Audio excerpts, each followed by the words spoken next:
So, the locations he gives you. Are you ready? And somebody but Devin, because he's normally my logger, but he is currently driving, so I do not want to endanger him or his fiancée. I appreciate the concern. Yeah. So somebody else write this down. I got it, go. Okay, good. So there is a job to Aparajita. Yeah, right. There is a job to Right. There is a job to Leona. There is a job to Thune. There is a job to Moya. There is a job to Firial. And there's a job to Dikani. It's Dihquani. Am I cutting out, or is that Matt? No, you're fine. Okay, good. That's You're Matt. fine. No, it's just for some reason my internet's been streaming stuff constantly gets interrupted. So like voice chat is particularly bad, unfortunately. So just bear with me. Sorry. No, that's fine. So it appears that the thing you will deliver is the same in all of these locations, and each delivery is a single unit. Is how they word it, a single unit, which is actually 10 tons of cargo. Okay. Because of the bulky size equipment, it takes up a bit more room. And that might not be directly like weight 10 tons, but it takes up 10 tons of space on the ship, basically, right? Okay. That also includes its mass. Got it. So what sectors are these in? So Aparajita, I'm sure you remember where that is. Yeah. We're gonna pass on that, I think. Yeah, not that one. Is that what you're saying? So Why? How left. did you piss that planet off? We did Dr. nothing. Phil, shh. Leona is in 01. However, we did leave in gunfire. It was fine. Leona is in the Bilkis system. It is in 0108. I think one of our players at least knows where Thune is. 209. Thune is in 209, correct. Moya is in... It's here somewhere. Moya is in 0306. You have passed that planet multiple times. For y'all, I believe you all know where Firial is, right? That's convenient. What? Sorry? So that is convenient. Uh-huh. So we all know where Firial is. We've been there before. We are going again. And you are going again, yes, indeed. And that is in the 0506. And then Dikani is in the 0507 system, just below that.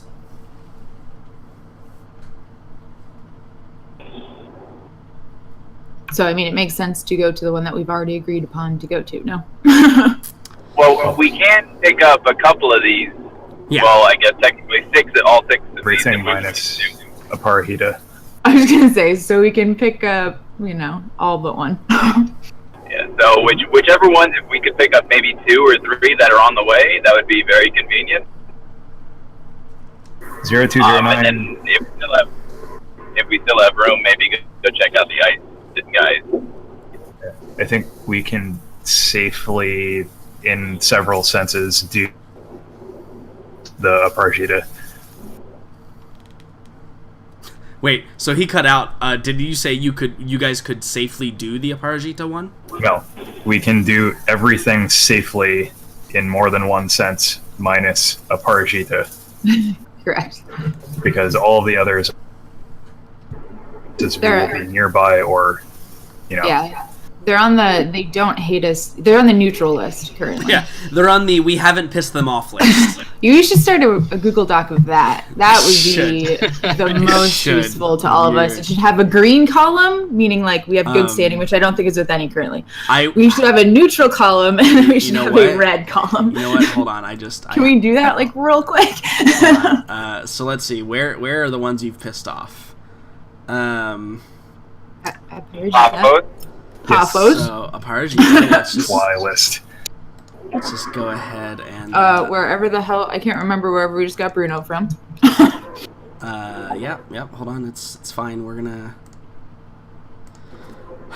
Yep. There we go. There's a red hyphen next to that one. I think 0303 or 0204 was where you guys got Bruno from. So let's just go ahead and make this one also bad. Yeah, I'll work on this. Cool. That'll be useful. So the man sitting at the counter, he advises you. He's like, you don't have to decide now, but understand that there, and he kind of like leans to look behind you. There are many others awaiting jobs as well, but feel free to take a few minutes. I will hold these for.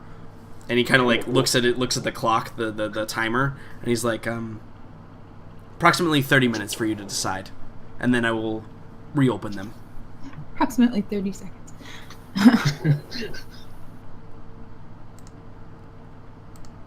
All right, so we confer for a few moments. Yeah, what are you guys thinking? Because you still don't know anything about the ice, right? So like that's another thing. Yeah, and I think we should go ahead and do those 4 that we already. Well, there's Leona, Thune, Moya, Firal, and Dekani, so there's actually 5. Yeah, there's a total that you could fill up the entire ship with all 6 of them, should you want to.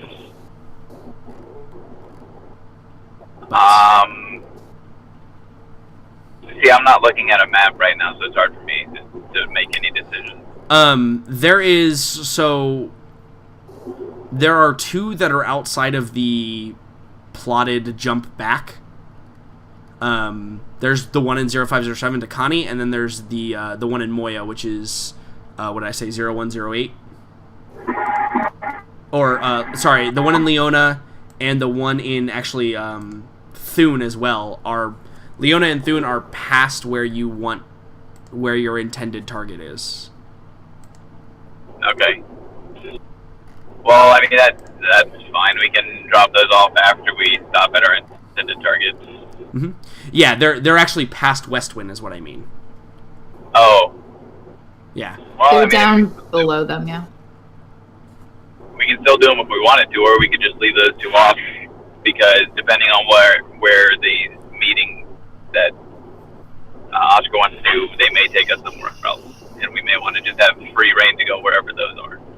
Sure. I mean, having an empty cargo hold when we get back to Westwind could be a good idea. Yeah, you could always rocket past Westwind a couple of jumps, go drop some stuff off. I'm sure nothing will happen, and then go back to Westwind and pick up a job. I don't like how you said, I'm sure nothing will happen. I say that every time you guys make a delivery because, you know what? I don't actually control this. That's the trick.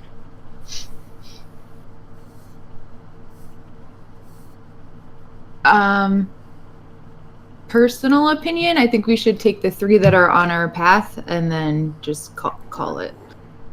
Yeah, I'm fine with that. Sure. And maybe we can go check out some ice vendors and see if they have anything else along that same path. Yeah, having a little extra space just in case seems like a good idea. Yeah, because what happens if you get there and there's like a really lucrative job that you could pick up? It's kind of you guys gotta find that happy medium in between having full cargo hold and having enough to take on a special job if you needed to. Mm-hmm. Okay, so the 3 that are on our path then are Moya, Firal, and Dekani. Am I right? Moya, Firal, and Dekani. Well, Firal, yes, because you're going there anyway. Well, yeah. And then And yeah, yep, those are the 3. Dakani is technically like 1 jump away from, because Dakani is here in 507. It's technically 1 jump away from where you're going to meet Natalia, supposedly. But it's close. Like you could go it's there, 1 jump away, and then and then jump back. Mm-hmm. Okay, cool. So yeah, decided. We'll do those 3. Yeah. Awesome. Yeah. And also, I'm going to get off now, and I'll be back on in probably about half an hour, maybe Sounds a good. little less. Sounds good. No problem, man. I'll make some business rolls if they have to be done. Sounds good. All right. See ya. See ya. So cool. Moya, Furial, and Dakani. Excellent. Fantastic. Awesome. Write those down. That's what you'll be doing. Perhaps even in the logs so that we know that's their destination. So that also uses up 30 of your 60 tons of cargo space, right? And will occupy, and this is another thing you should know as well, that will also occupy 2 different cargo holds, right? And remember I mentioned that the ice has to be configured, the cargo hold has to be configured especially for the ice. So you wouldn't be able to like fill up those extra 10 tons in that second cargo hold with ice. The ice requires its own cargo hold without anything else in it, basically. Yeah. I mean, okay. Right. Yeah. So I assume you guys go back and you do the huddle, you break, you say, hey, we want the one going to Moya, Furial, and Dakani. And the man behind the counter, he nods and he says, very well. I'll have it sent to your ship. It should arrive, well, perhaps even before you. And he, takes down and he prints you out like a, or actually he probably asked for like, your Westwind compad number, and sends you like the, bill of lading to all of your Westwind compads. So now you all have proof that you actually are supposed to have these goods on your ship, etc., etc. And you guys walk out with your potential money in store. Excellent. So the next stop is heading over to the ice miners, which is even farther north. And it's actually probably in a place that is a little bit uncomfortable to be in, even in like really heavy clothing. And so once you guys get there, you guys get out, and it's a much different kind of atmosphere than the kind of clean warehouse facility, like factory that the tech med stuff was in. It's essentially like a giant warehouse, and it is cold enough outside that they do not require like special containers or anything to store the ice. They simply mine it, and it's basically frozen, right? Where they literally mine giant ice chunks and haul them in with, arguably better assistance than reindeer, with giant grav trucks and dollies and all that other fun stuff, and they haul it in and they store it here until somebody can pick it up. Jordan, yes. I know how you're describing it, but I can't help but envision it as the first 2 minutes of the movie Frozen. No, that's exactly how I described it. Yeah. They're like manually sawing ice and singing. No, yeah, that's exactly how I picture it as well. Okay. Don't worry, you have the correct image here. I'm glad we're on the same page. Yeah, no. You absolutely have the correct image here. And actually, let me try this. This should work. Since I am playing Fortune, if I do this... Hold on. This is going to be awesome. You ready? Yeah! Look at it now. I am in Fortune's place. Look at that. It's fantastic. It works. I just have to change my name every time, which is annoying, but whatever, because it's an alphabetical. Anywho. Yeah, you guys get there, and there's probably, like... He's a big, burly, lumberjack-looking dude with a giant, like, beard. It's probably, like, this giant, like, blonde with some graying beard. And he's wearing, like, bundled-up clothing. And in the warehouse, it's protected from the wind, basically. Not from the cold. And as you guys, like, bundle up in your big off-world jackets, you kind of walk in, and you can see, actually, there's, like, the reception desk not similar to setup, but it's probably only like a single reception desk. And there's maybe a line of maybe 3 or 4 people, and go, you immediately recognize them as space truckers.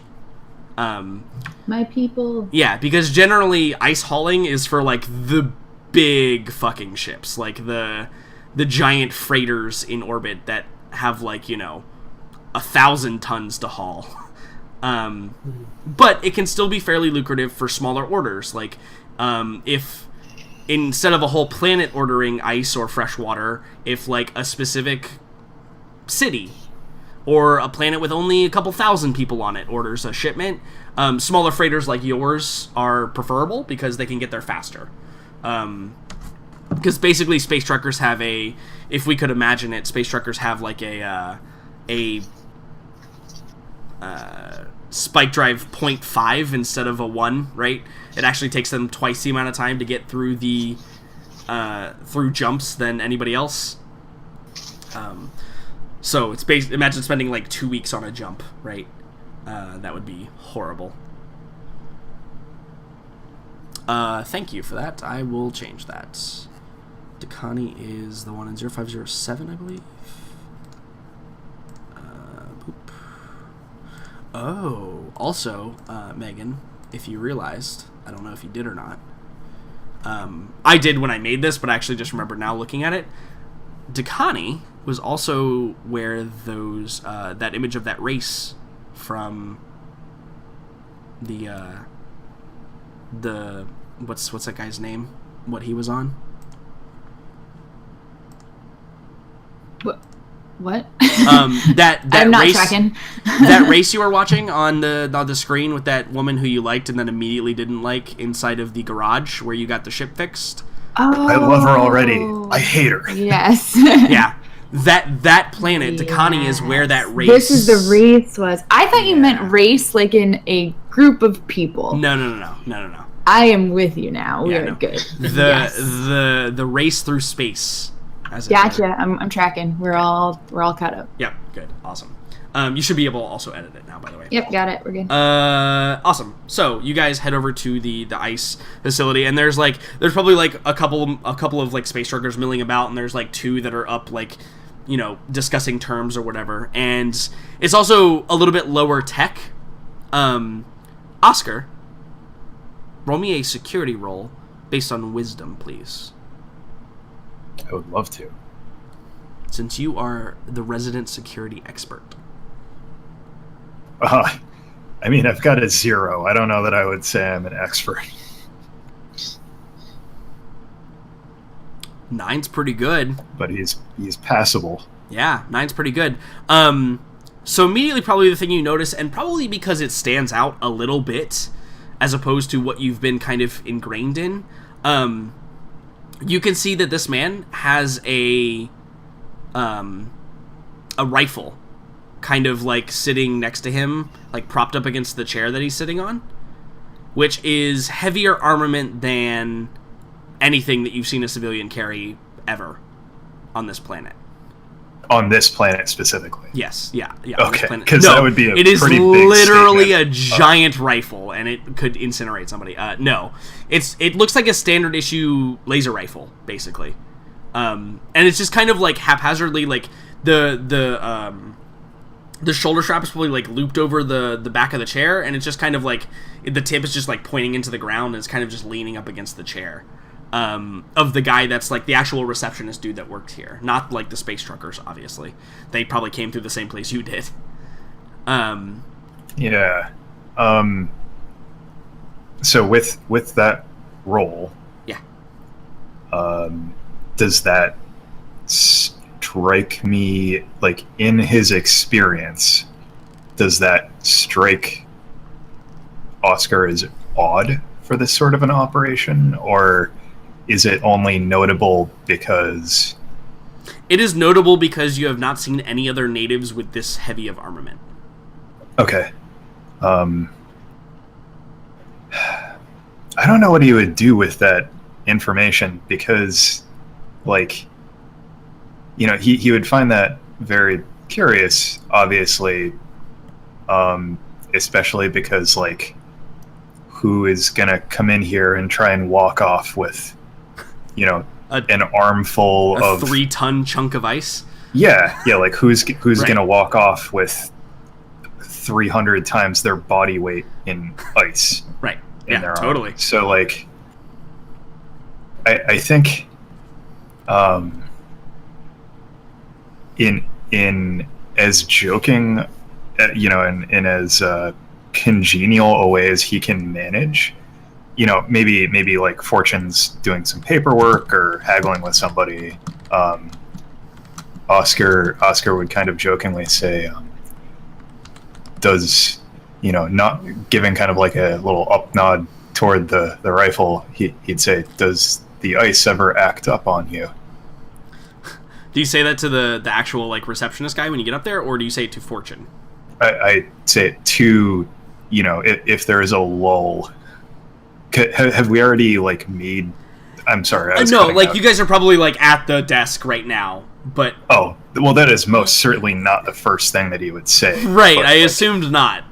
Okay. No. I'm sorry. Like I said, I was cutting out, so I wasn't No sure. No problem. This is you approaching the desk. Like, you're waiting in line behind, like, a couple of space truckers. And, you're just, like, looking around the room, and you're like, huh, there's a laser rifle. Because that's what you do, right? That's what Oscar does. He looks for the things. No, he notes it, but I don't think he would interject unless the opportunity presented itself. I think he would, yeah. So he's going to reserve that until after arrangements have been made. Okay, yeah.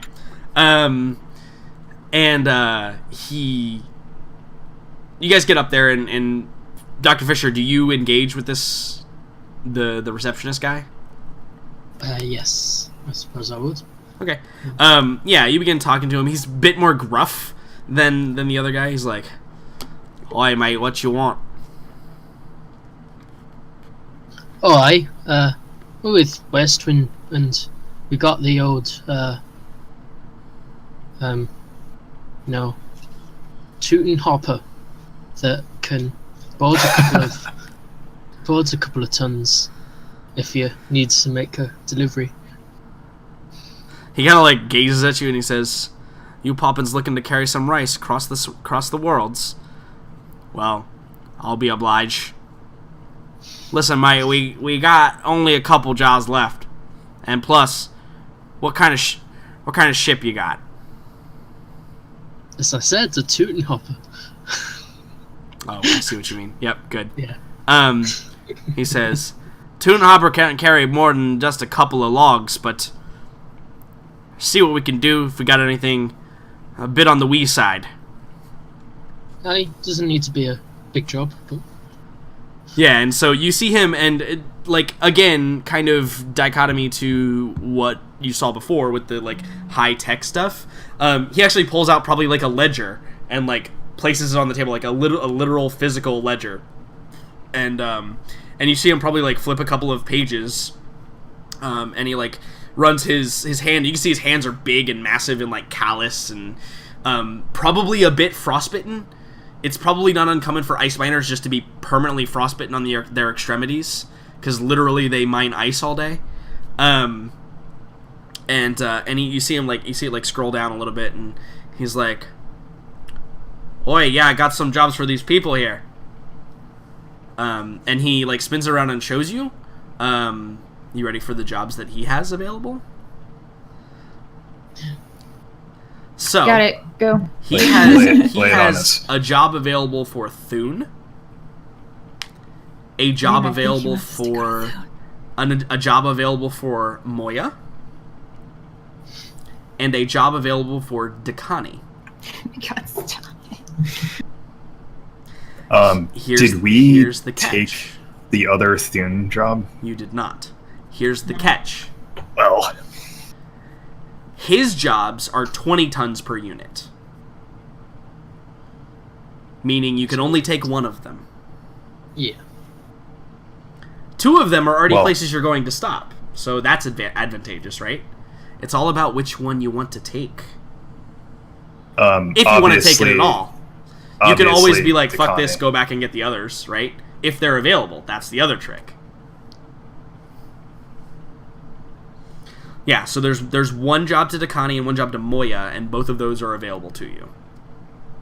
Dakani for no ulterior motive whatsoever. Not because I want to see Gogo do any racing. Definitely.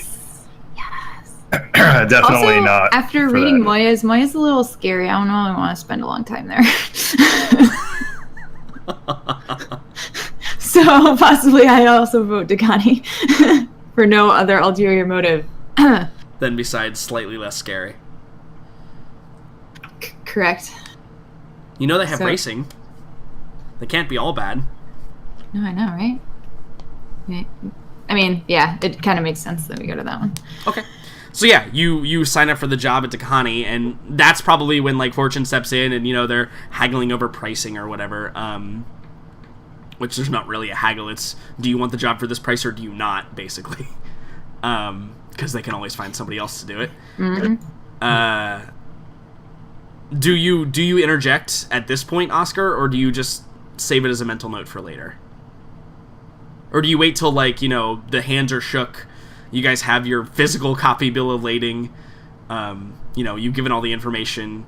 Another notable thing, FYI, they didn't check, like, your Westwind stuff or anything. Yeah. You know, I think... So... He would find a point where he felt like things were going like things were basically a done deal, but he wants to try and he kind of wants to press this guy for more information about maybe even other work that they might need, like higher pay scale, more dangerous stuff. Because like this guy's got a rifle, obviously. This planet is not going to let him, you know, this society, unless there was a legitimate observed need for it. He is not going to have such a thing. Right? Yeah, no, absolutely. They, especially with the way that they are, right? Like, yeah, I think, especially since we're here, you know, we can't even leave today. I think Oscar would then say what I had mentioned earlier, like you know, make the joke. Do you frequently have the ice act up on you here? Yeah, and I think about the rifle. He looks at you, and in very kind of like broken English, but basically him, you know, basically his speech. He goes, "It's the easiest way to light a fire, mate." Just like kind of deadpans you when he says it. Yeah, I'm familiar, but can light a fire. I'm surprised the government permits you one unless what you need lit on fire is running toward you with intent. I think his eyes kind of narrow at you, and he kind of like evaluates you for a second, because you're alien, right? So it's not like you could be mistaken for a native. And he kind of looks at you and he says, "Listen, I got all my paperwork, mate, if that's what you want to see. But I didn't know they was hiring." Do you interrupt, Fisher? Don't worry, Oscar. There's just sometimes a few bears come out from the forests. He so, you know, Oscar doesn't interrupt Fisher or this guy.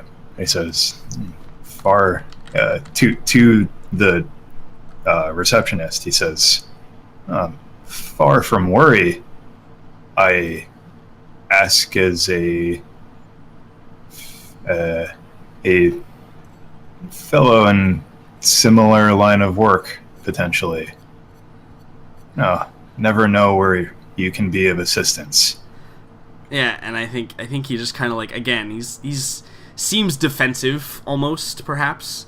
Yeah, and, he's trying to make clear that he's like not trying to grill him about like, hey, why do you have right like and he kind of like licks you up and down again, and he says, Nah, I think we got all of our security right here, mate. But it was a pleasure doing business with you. And he kind of like almost moves to like break the conversation at that point. Like maybe he like turns around and like looks at the next guy in line and like waves his hand as if to come forward. Yeah. Oscar just says, "As you wish."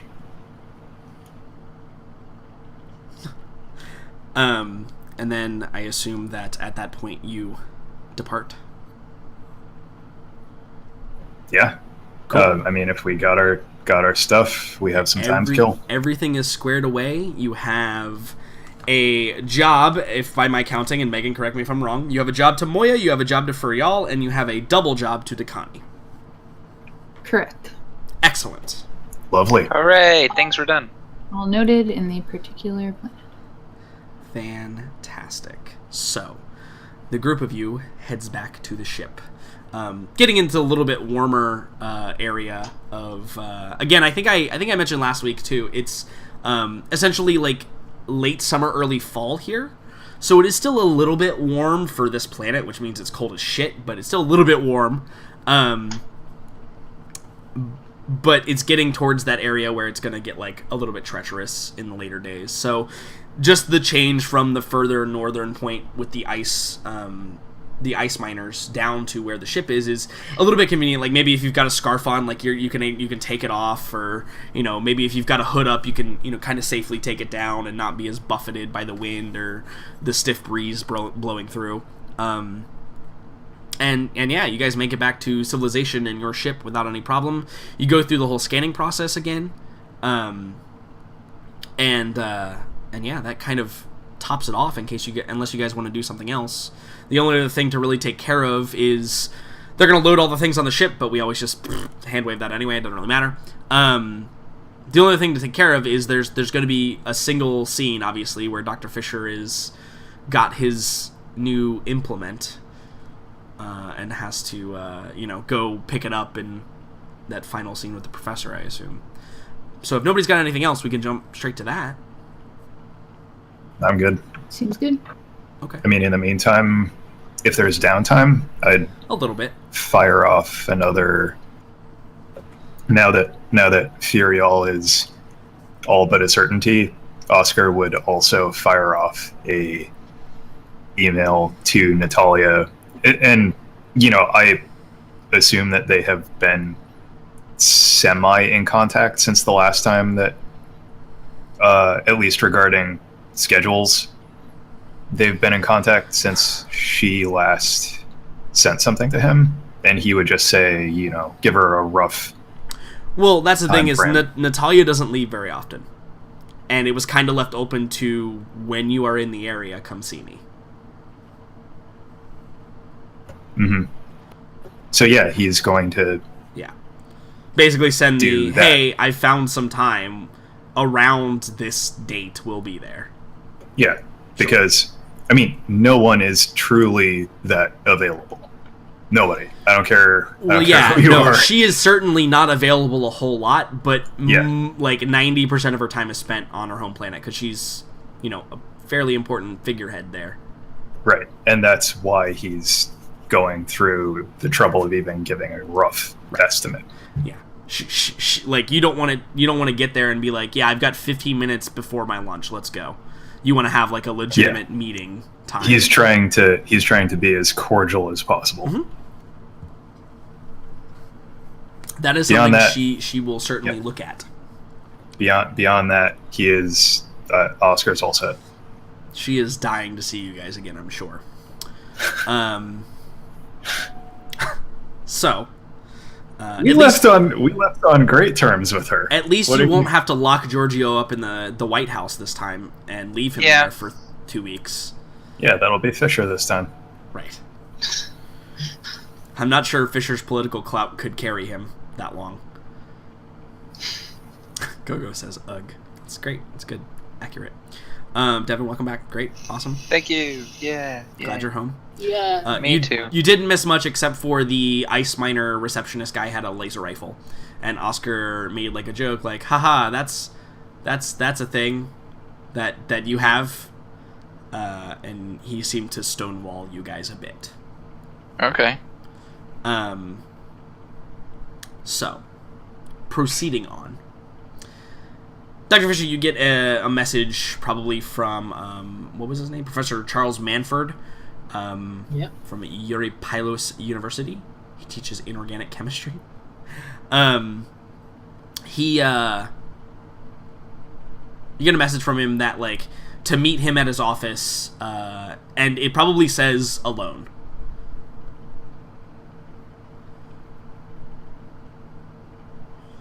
I assume that you go.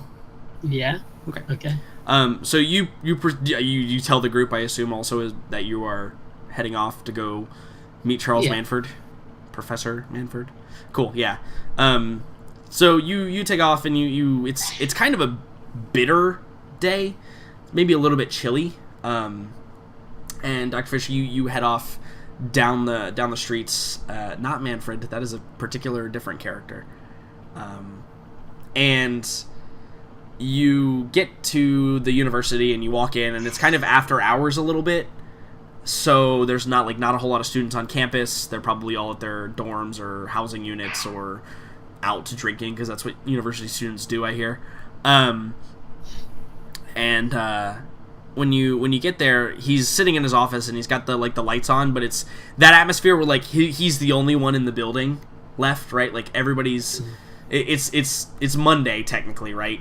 According to the space calendar. So, everybody's kind of, like, wanted to get out of there as soon as possible, and he's obviously burning the midnight oil. And you walk in there, and, you begin to, like, unwrap your coat and take it off, and he comes up and he shakes your hand, and he gives you a big smile, a warm smile, and he says, "Oh, yes, Dr. Fisher, it is great to see you again." Greetings, Professor. You know, my boy, we didn't get a chance to catch up. You were mostly business when you were here last. Forgive me, Professor. But now business is over. We have set up some more jobs for when we leave the planet. Yes, courier business, that West Wind. Not something I say I would have seen you in, my boy.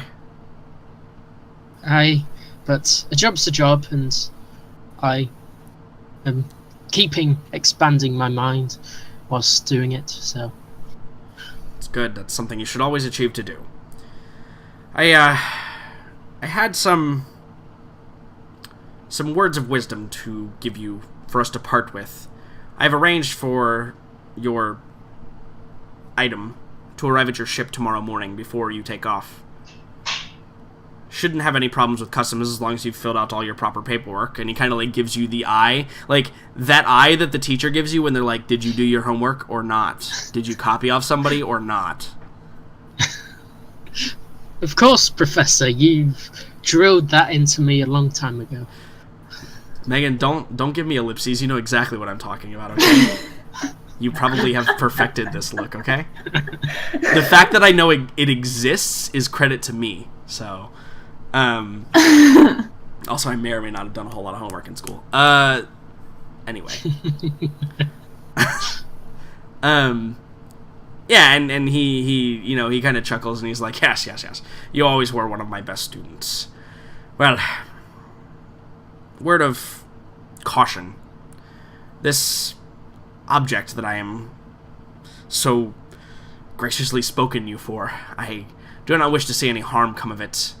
It was quite a bit of convincing I had to do to allow a field surgeon to gain access to one, but things these days are becoming a bit more common than I in my old age am used to. I remember when we still used the steel-cut ones. Yes, I practiced with one of those, but I can never get a clean cut with them. He kind of smiles, like, almost sadly, like, almost, like, gazing off into the distance as he remembers better times. And after a moment, he, like, kind of shakes himself out of his stupor, and he leans over, and, like, he puts both of his elbows on the table and kind of, like, folds his hands in front of him, and he looks at you with those, like, I think we determined this dude's got, like, a big mustache, right? Of course. And kind of like wispy hair, and he kind of like stares at you, and he says, "Just be careful. Things like this don't come around every day, and the last thing I would want to say is your name or my name beskirmished because of it." Of course, Professor. I'd hate for you to get discredited because of me. Yeah, he kind of smiles and he nods and he says, "That being said, I know the kind of jobs that Westwind gets into sometimes, and don't be afraid to perhaps... Well, yeah, it's nothing. It's... Just understand these things are dangerous, and in the wrong hands they can be even more dangerous. The technology that is used to create these things is temperamental at best. Most other facilities don't even have the capability of doing this task, you understand. I certainly wouldn't want anybody reverse engineering it and using it for the wrong purpose, but on the other hand, I wouldn't want them reverse engineering it for a good purpose and then failing to create what we have here. They're not as stable as they should be yet. But I know you, and you've always followed procedure and safety protocols to the letter.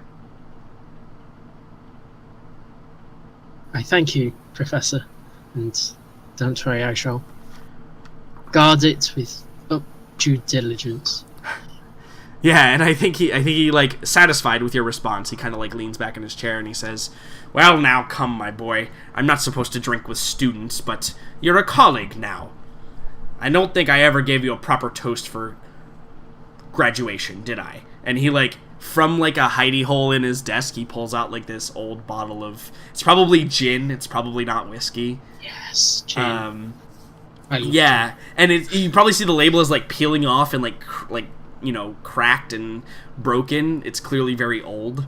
And he pulls out 2 glasses and pours you each a very neat drink. Do you sit there and just reminisce with him and talk about the good times for a while? Yeah, we spend a good hour or two just properly catching up. Yeah, totally. Cool. And then that, I think, brings us, once you arrive back at the ship, everybody's probably asleep already, because you probably stay out quite late, or maybe you hear like the soft slash at 3,000 decibel smooth jazz blasting across the intercom from Gogo's room. It's her sleeping music. And when you walk up the cargo hold and you shut the door,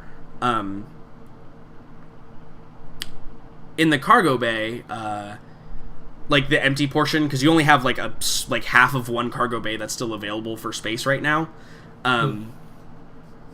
You actually roll me a perception check.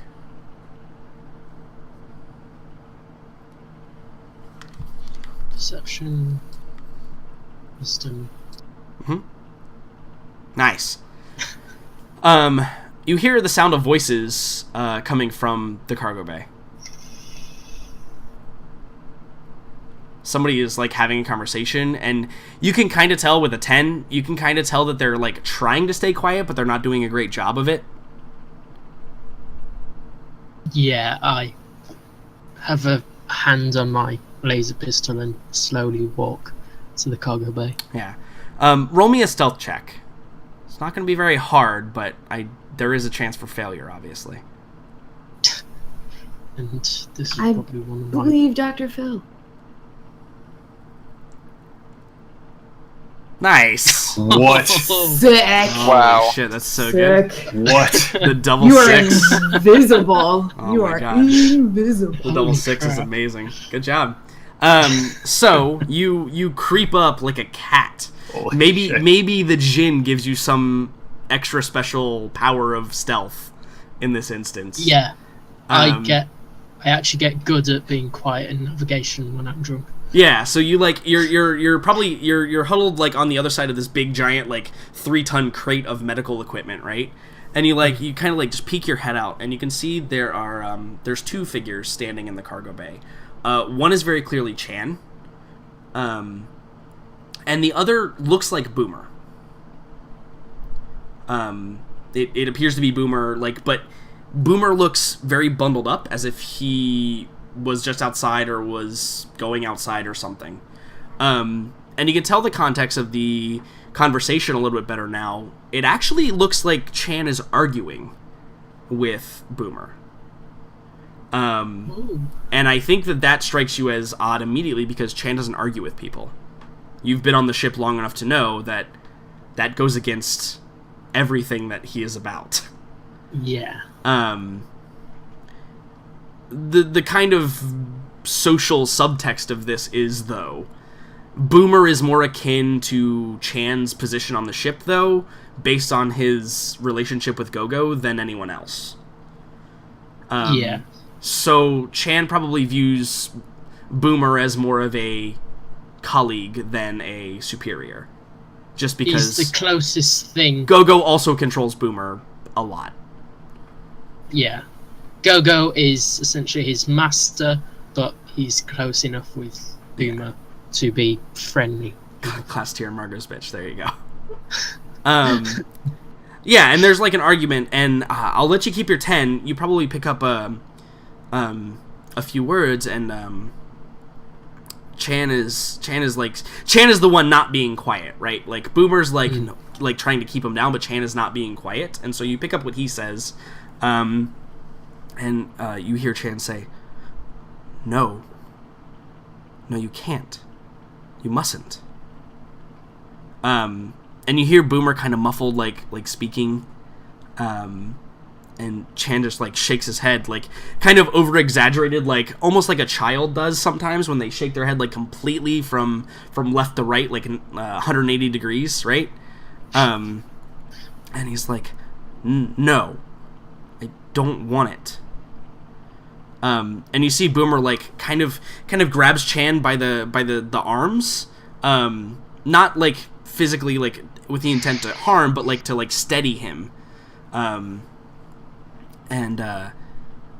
there's a bit of muffled, and you probably pick up what Boomer says. He's like, "It's better this way. It's what I have to do." And Chan, you see him, you can almost feel him gritting his teeth. And Boomer reaches into a pocket of his large oversized coat, and he pulls out a couple of something in his hand, and he pulls Chan's hand down. He puts stuff in and closes Chan's hand around it, and he's like, "These will explain everything. It's not forever." And Chan, you can see Chan just he grips the things and holds them close to his chest, and his arm kind of falls to his side in defeat. And Boomer looks satisfied with that reaction, and he kind of nods, and you see Boomer actually heads back towards the engineering, leaving Chan kind of just sitting here in the cargo bay, and there's the one kind of spotlight down over top of him, right? And